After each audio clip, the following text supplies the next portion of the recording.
from somebody who has cheated before, there are so many compromises that you have to make along the way before you even get to the event, the major event, right? So when we talk about compromising your relationship sexually, right? Yes, you may have a sexual addiction, but what about the conversations that preceded that event, right? What about you putting yourself in compromising positions before the event? What about the flirting and the hiding and the concealing on the low? You know what I'm saying? So cheating is not a choice, it's a series It's of a choices. series of choices that lead to the choice that most people see, right? And so holding yourself accountable and saying, you know what? Before I even got into that room or that car, you know what I'm saying? Or the woods or wherever it was with this particular person. The woods is crazy. The woods is crazy.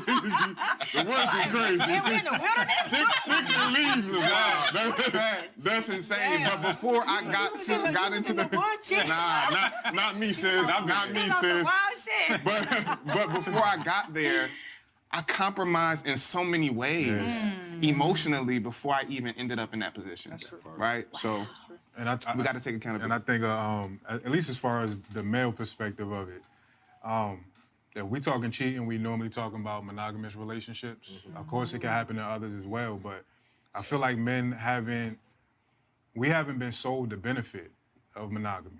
We've been told our whole lives, you know, this is a man being a man. You're supposed to cheat. You're supposed to have a bunch of different women. And now being on the other end of things, like, bro, this shit is freedom, right?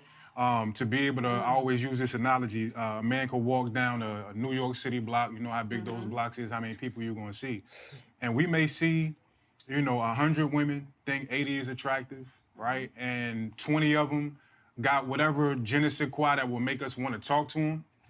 But if we don't talk to any of them, those 80 women is gonna be walking through our head for the rest of the fucking day, right? Maybe weeks out, damn, I should have said something to one of them. A woman could have that same experience, and she could think maybe 20 is attractive, right? None of them say nothing to her, and she just goes about her day. She's not carrying that energy. So to now be in this space, I ain't gotta worry about none of that shit, bro. I don't have to give so much energy to having to navigate just base level attraction, let alone what I do with that attraction, a series of decisions that's made, keeping all my lives together, my nigga, that's prison.